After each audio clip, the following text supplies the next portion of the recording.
প্রিয় দর্শক বন্ধু, আমাকে নয় আজকে এই মুহূর্তে এখন দেখবেন আমার পেছনের যে প্রাকৃতিক দৃশ্য সেটা দেখবেন।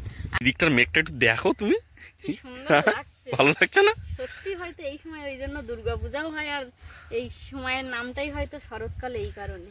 আপনারা অনেকেই কমেন্ট করেছেন।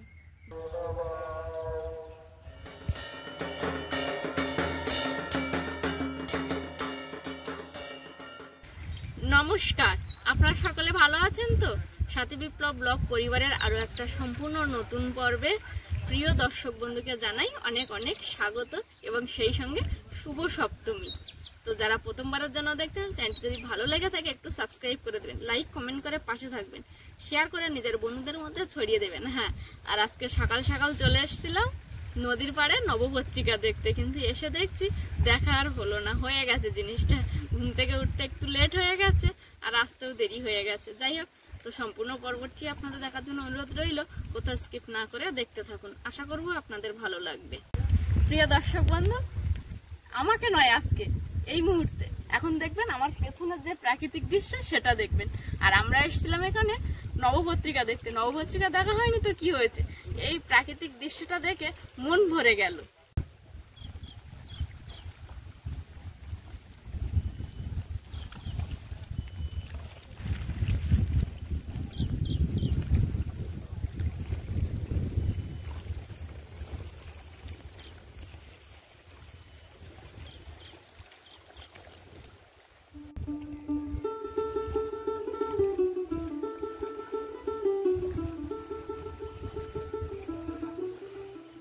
চলুন বন্ধুরা, এবার আস্তে আস্তে আমরা গুটি গুটি পায়ে বাড়ির দিকে ফিরি।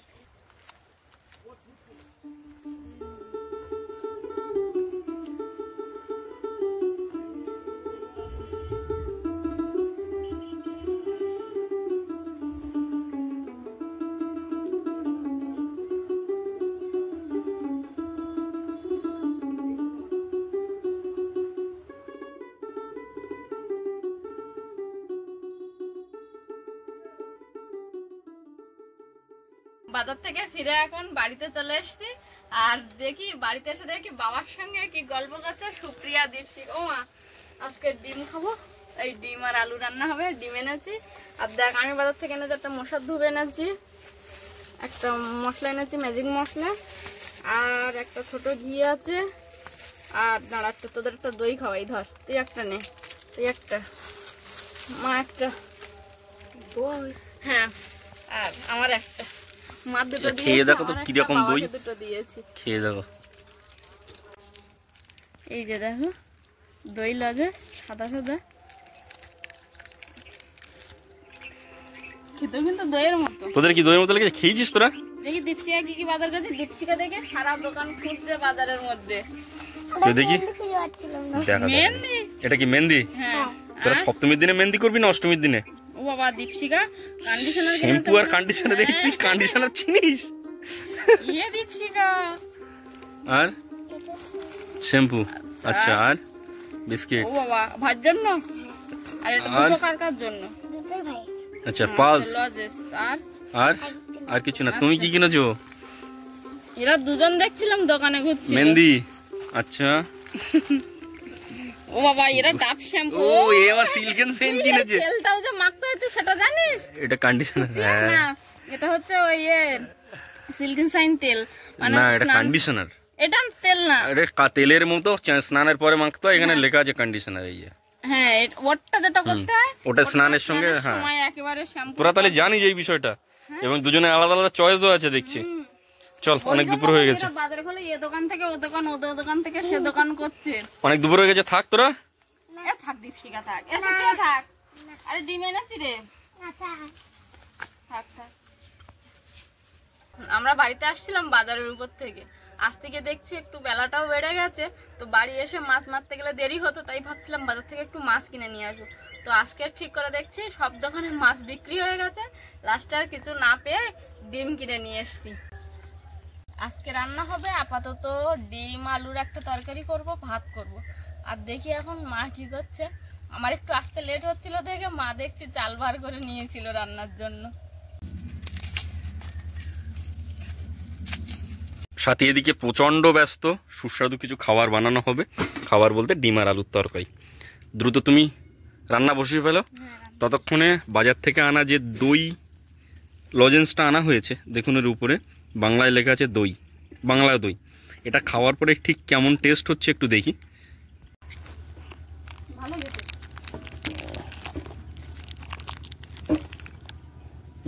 এটা দেখতে অনেকটা এরকম সাদা, মনে হয় যেন দই জমাট বাঁধিয়ে এই ক্যান্ডিটাকে তৈরি করেছে। দেখা যাক খেয়ে।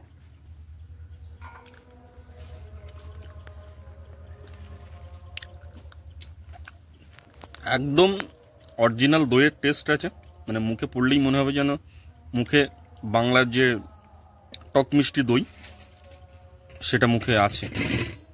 এই মুহূর্তে প্রাকৃতিক পরিবেশে ওয়েদার প্রচণ্ড মেঘাচ্ছন্ন, বৃষ্টি আসতে পারে এরকম মনে হচ্ছে।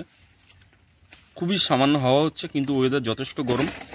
আর আকাশে বাতাসে পূজার যে সাউন্ড মাইকে হচ্ছে, অর্থাৎ পূজা মণ্ডপে পূজা হচ্ছে, সেটা মাইকে আমরা শুনতে পাচ্ছি এবং পরিবেশটা খুবই ভালো লাগছে। আর তার সঙ্গে একটা মন ছুঁয়ে যাওয়ার দৃশ্য হচ্ছে, প্রচুর পাখি কিন্তু ডাকছে। আজকের একটু লেট হয়ে গেছে, তাড়াহুড়ো করছি, কারণ কালকেও লেট করে ফেলেছিলাম, কালকে অনেক লেট করে ফেলেছিলাম। এখন বাবা না আমার বলে যে সুযোগ দিচ্ছি বলে অনেক সুযোগ নিয়ে নিচ্ছে বৌমা আমার, ওই জন্য একটু তাড়াহুড়ো করে উনানটা ধরানোর চেষ্টা করছি।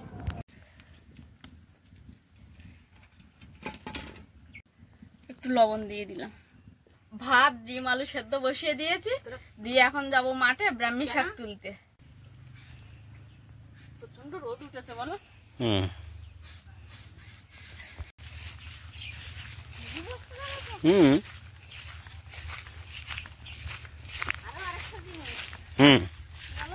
কি? হ্যাঁ, আচ্ছা।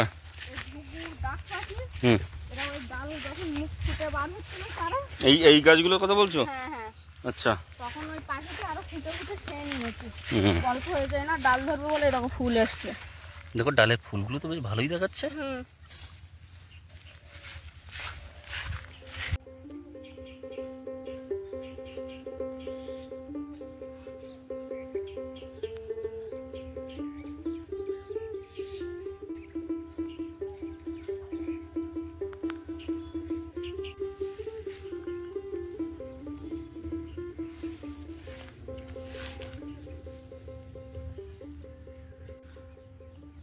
প্রিয় দর্শক বন্ধু, আমি যে জিনিসটি বারবার দেখাতে চাইছি, গ্রাম বাংলারই অপরূপ সুন্দর প্রাকৃতিক দৃশ্য। শরৎকালে মেঘের বর্ণনা আপনি আমি আমরা সকলে শুনে থাকি, দেখে থাকি, কিন্তু আজ আমি এখানে নিজে দাঁড়িয়ে থেকে যেটা উপলব্ধি করতে পারছি, সেটা কি আপনারা ক্যামেরার ওপার থেকে দেখে এবং আমার কথা শুনে কি ওই একই উপলব্ধি করতে পারছেন? কি সুন্দর অপরূপ আমাদের এই গ্রাম বাংলা, এত সুন্দর লাগছে এখানে দাঁড়িয়ে থাকতে। আমি নিজেই হারিয়ে যাচ্ছি বারবার এই প্রকৃতি মায়ের অপরূপ দৃশ্য দেখে। আপনারাও দেখুন, মনে হয় আপনার মনটাও ভালো হয়ে যাবে। সেই সঙ্গে নিস্তব্ধ নিঝুম গ্রাম বাংলায় রকমারি পাখির কুচুন, সময়ে সময়ে ভেসে উঠছে দুর্গা মন্দির থেকে মাইকে পূজার আওয়াজ, পূজার গন্ধ। সত্যি হয়তো এমনটাই হয়। প্রচন্ড রোদ উঠেছে বলে মাথায় ঘোমটা দিয়ে কিন্তু শাক তুলছি। যতই দেরি হোক, বাবা আবার এই ব্রাহ্মী শাকটা একটু পছন্দ করে, ওই জন্য বাবা যেন কিছু না বলতে পারে, তাই আবার ব্রাহ্মী শাক তুলতে চলে এসেছি ছুটে। আপনারা অনেকেই কমেন্ট করেছেন যে ব্রাহ্মী শাকটা ভাজা হয়ে গেলে ঠিক নামানোর আগ মুহূর্তে একটু ঘি দিয়ে নামালে নাকি টেস্টটা আর একটু বেশি ভালো হয়। তাই আজকে বাজার থেকে ঘিও এনেছি, আবার লেট হয়ে গেছে, বাবার প্রিয় হচ্ছে ব্রাহ্মী শাক, তাই ব্রাহ্মী শাকটা তুলে আজকে ঘি দিয়ে কিন্তু ভাজবো। দিকটার মেঘটা একটু দেখো তুমি, কি সুন্দর লাগছে। ভালো লাগছে না? সত্যি হয়তো এই সময় ওই জন্য দুর্গাপূজাও হয়, আর এই সময়ের নামটাই হয়তো শরৎকাল এই কারণে। সত্যি সত্যি মানে আমার স্পেশালি এত ভালো লাগছে। সেই মনে হচ্ছে একটা খাতার পেজে ড্রয়িং করা হচ্ছে একটা চাদর আঁকা, হ্যাঁ। নীল সাদা।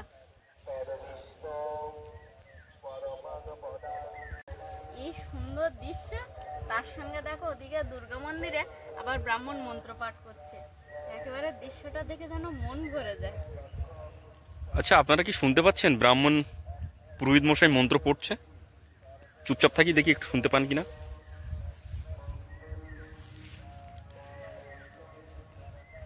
মনে হয় শুনতে পাচ্ছেন।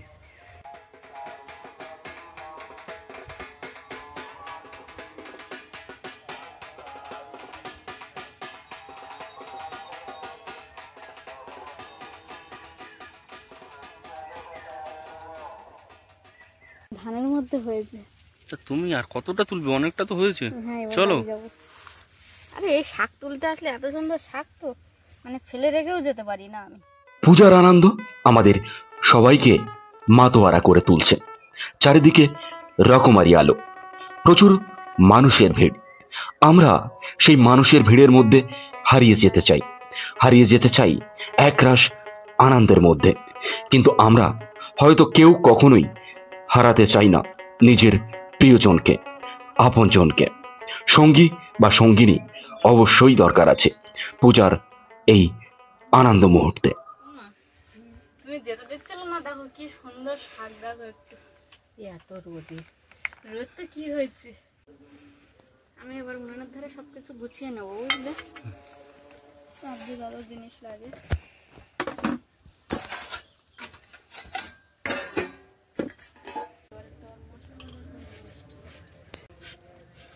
তোমার মিতাদের ছাগলের কটা ছানা হলো? 3টি।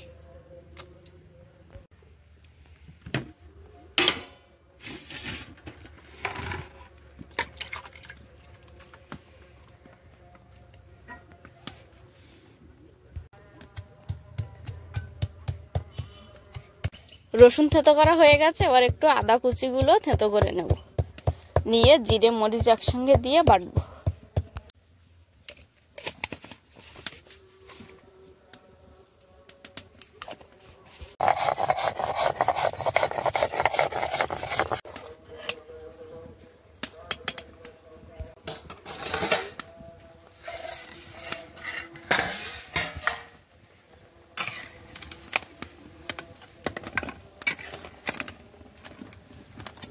মনে হচ্ছে ডিমগুলো সেদ্ধ হয়ে গেছে, ডিমগুলো আমি তুলে নেব, আলুগুলোকে আরেকটু সেদ্ধ করব।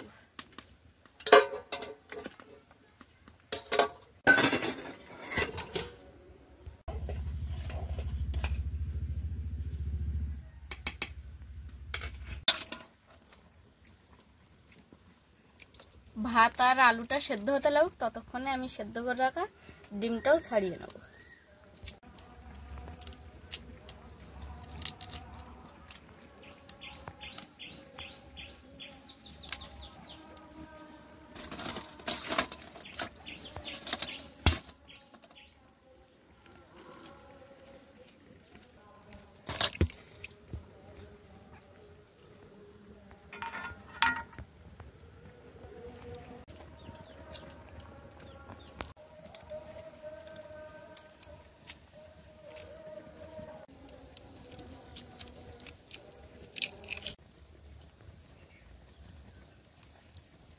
দর্শক বন্ধু, আমাদের আলুটাও কিন্তু সেদ্ধ হয়ে গেছে। আর এই যে আলুগুলোকে আমি এখানে জল ঝরিয়ে নেব।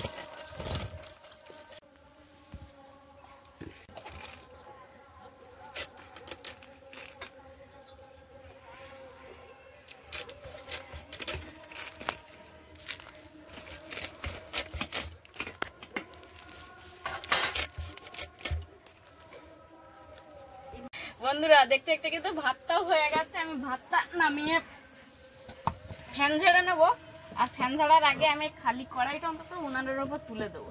আস্তে আস্তে ওটা গরম হতে লাগুক, ততক্ষণে আমি ফ্যানটা ঝেড়ে নিই।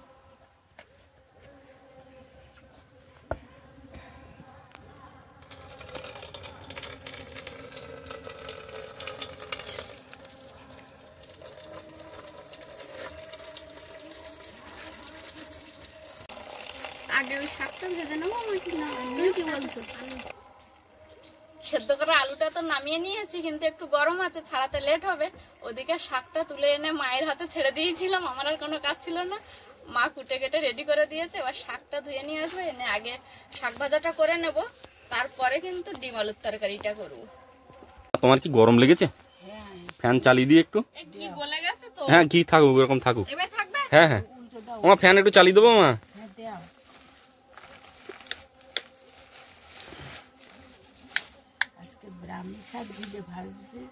ভালো লাগবে তো। কি গো, চলছে না কেন ফ্যানটা? আচ্ছা দাঁড়াও, দেখছি।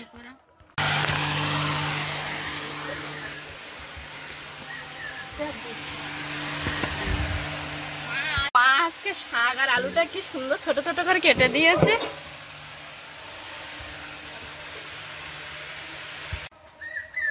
চোখ গেল পাখি ডাকছে, শুনুন।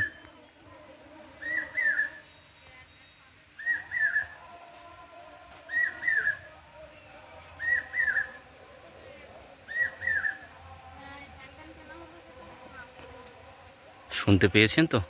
কেমন লেগেছে আপনাদের? দেখি আর একটু ডাকে কিনা। হ্যাঁ, আবার ডাকছে।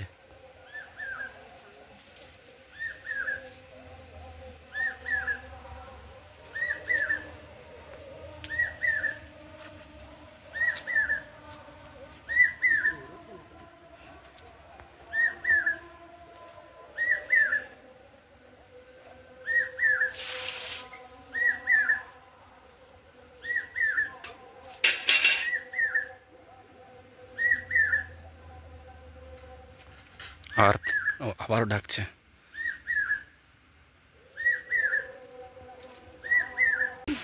ভাতের ফ্যান ঝরানো হয়ে গেছে, আবার একটু উনানের ওপর ভাতটা বসিয়ে দিয়েছি। আর এদিকে আমি কড়াইটা দিয়ে দিয়েছিলাম, যখন ফ্যান ধরছিল কড়াইটাও গরম হয়ে গেছে। তার ফাঁকে বিপ্লব বাবু গেছিল বাইরে, চোখ গেল পাখি ডাকছে, সেটা আপনাদেরকে শোনায় বলে। তখন আমার কড়াই গরম হয়ে গেছে, কড়াইতে একটু তেলও দিয়ে দিয়েছি। এবার দেবো একটু কালো জিরে, তারপর দেবো এই শাকটা।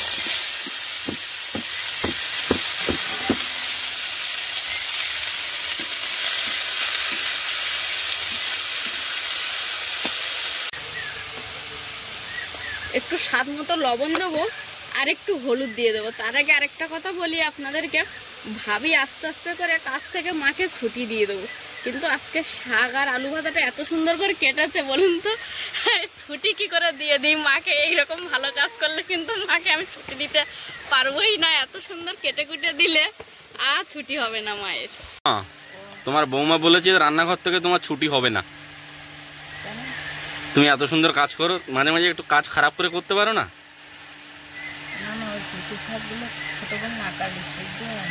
সেদ্ধ হয় না? আচ্ছা, আবার এই যে এখন তুমি আলু ছাড়িয়ে দিচ্ছ,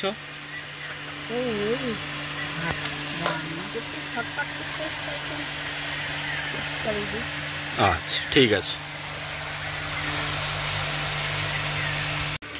প্রিয় দর্শক বন্ধু, আমাদের বাড়িতে আজকের যে ব্রাহ্মী শাক আর আলুটা ভাজা হচ্ছে, সেই ব্রাহ্মী শাকে আমরা আজকের এই ঘিটাকে ব্যবহার করব। এই ঘিটা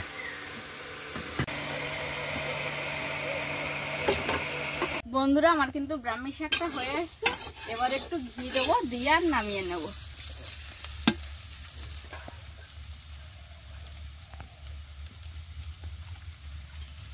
আর একটু দিব আগে? হ্যাঁ, আর একটু দেবো, খুন্তি দিয়ে চারিপাশটা ছড়িয়ে দেবো।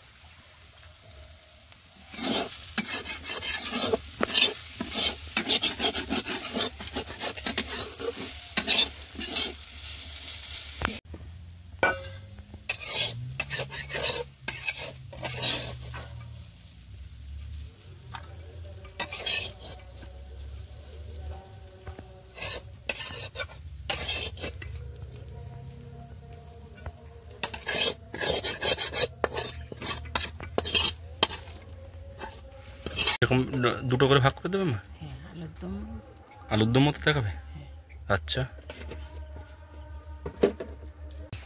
হয়ে গেছে।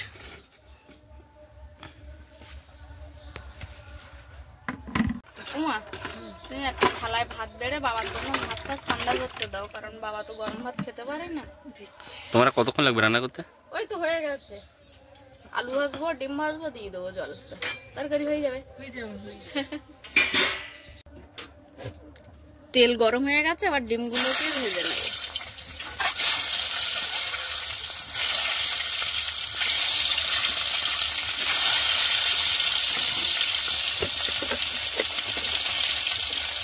একটু লবণ দেবো,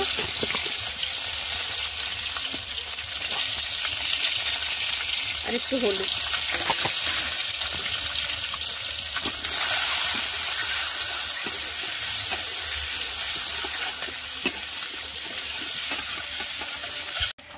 ডিমটা ভাজা হয়ে গেছে, এবার আমি থালায় তুলে নেব।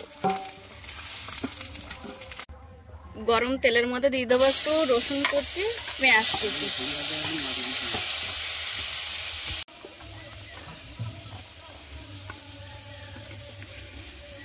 একটু লবণ দেবো,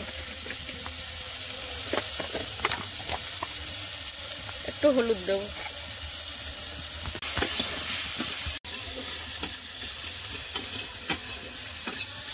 পেঁয়াজ রসুনের কুচিগুলো একটু ভাজা ভাজা হয়ে গেছে, দিয়ে দেবো লঙ্কার গুঁড়ো।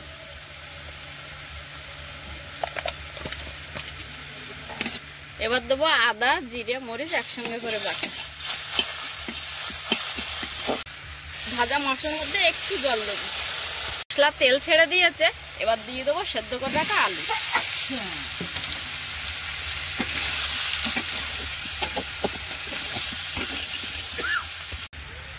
মশলা আলু সব একসঙ্গে ভালো করে কষিয়ে নিয়েছে, এবার জল ঢেলে দেবো।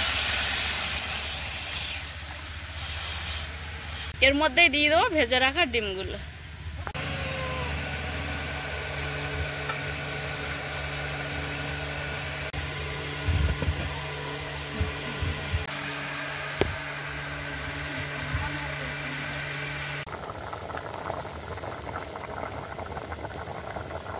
বন্ধুরা, আমার কিন্তু ডিমের তরকারি হয়ে গেছে, এবার নামিয়ে নেব।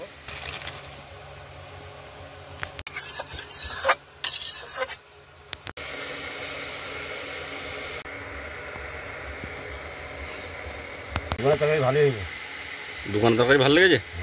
ব্রাহ্মী শাক বেশি ভালো লেগেছে না ডিমের তরকারি বেশি ভালো লেগেছে? ব্রাহ্মী শাকটা। আচ্ছা, ঠিক আছে। আমার কিন্তু সব রান্নাগুলো হয়ে গেছে, আর বাবা একটু তাড়াতাড়ি খেতে বসে গেছে, মানে আমারও রান্না হয়ে গেছে আর বাবাও খেতে বসে গেছে। এবার আমরা খেতে বসবো। তো সকাল থেকে শুরু হওয়া পর্বটা এখানেই শেষ করছি। এতক্ষণ ধৈর্য ধরে দেখার জন্য অসংখ্য অসংখ্য ধন্যবাদ। দেখা হচ্ছে আগামী পর্বে। ততক্ষণের জন্য আপনারা ভালো থাকুন, সুস্থ থাকুন, নিজেদের সকলের প্রতি খেয়াল রাখুন। আর আমার সকল বয়োজ্যেষ্ঠকে জানাই প্রণাম, এবং সমবয়সীদেরকে জানাই ভালোবাসা, ছোটদেরকে জানাই স্নেহ আর আদর। আর সবশেষে আমি যেটা বলে থাকি, সাথী বিপ্লব ব্লগের সঙ্গে সদা সর্বদা জুড়ে থাকবেন। নমস্কার। আজ তাহলে আসি।